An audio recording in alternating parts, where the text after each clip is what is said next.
I'll do this at some point over the next 2 weeks. Less than 2 weeks. I could answer that question better in 2 weeks or 4 weeks from now. Trump has a habit of repeating things, phrases, or he dwells on certain things, and for years he's been using 2 weeks to buy time or stall.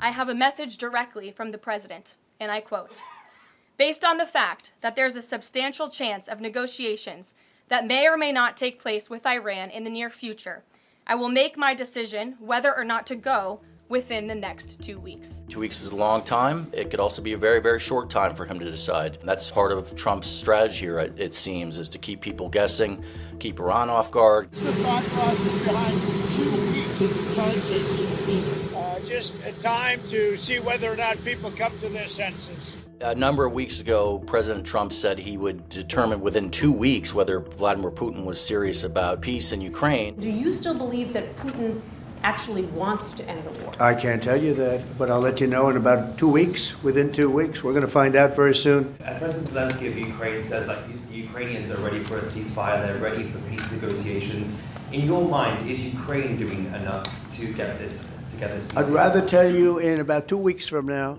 That time frame went and passed. Trump did not act on that, and still the war rages on. Trade is obviously a major issue. It's rocked global alliances. Trump has pushed forward with his trade wars. And back in May, he said, At some point in the next 2 weeks or 3 weeks, I'm going to be setting the deal.